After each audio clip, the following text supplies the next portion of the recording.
बिस्मिल्लाहिर्रहमानिर्रहीम। आज हम लैंग्वेज के जो मेन फीचर्स है इसके बारे में पढ़ेंगे कि लैंग्वेज के मेन फीचर्स क्या है। तो इसमें सबसे पहले जो है ना डिस्प्लेसमेंट है। डिस्प्लेसमेंट में जो ह्यूमन होता है ना वो पास्ट और फ्यूचर के बारे में बातें कर सकता है, जबकि जो एनिमल होता है, एनिमल्स जो है ना वो पास्ट और फ्यूचर के बारे में बातें नहीं कर सकता है। ह्यूमन पास्ट एंड फ्यूचर के बारे में बातें कर सकता है, जबकि एनिमल्स क्या कर सकता है, ये पास्ट और फ्यूचर के बारे में नहीं कर सकता है, सिर्फ प्रेजेंट के बारे में बातें कर सकता है। उसमें दूसरे नंबर पर है प्रोडक्टिविटी। प्रोडक्टिविटी ह्यूमन की वो प्रॉपर्टी है जिसकी वजह से वो जो है ना न्यू वर्ड्स और न्यू सेंटेंसेस क्रिएट कर सकते हैं।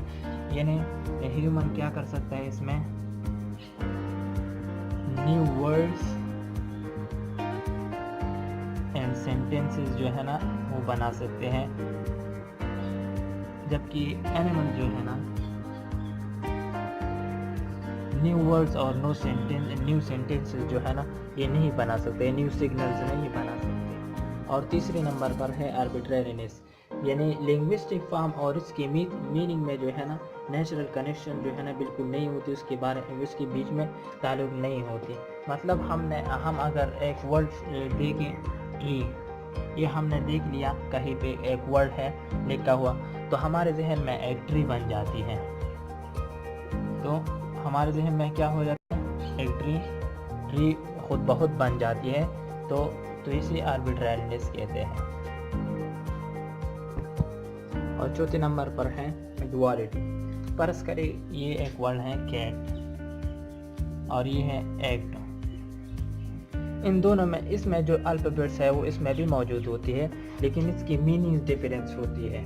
तो इस किस्म की चीज़ों को जो है ना डुअलिटी कहते हैं। मतलब ये बिल्ली को कहते हैं और ये अमल को कहते हैं, तो इसके मीनिंग सिर्फ डिफरेंट है, तो इसे डुअलिटी कहते हैं, जबकि एनिमल के में जो है ना डुअलिटी नहीं। और पांचवें नंबर पर है कल्चरल ट्रांसमिशन। यानी कल्चरल ट्रांसमिशन का मतलब ये है कि जो लैंग्वेज होती है वो जनरेशन टू जनरेशन ट्रांसमिट होती जा रही है।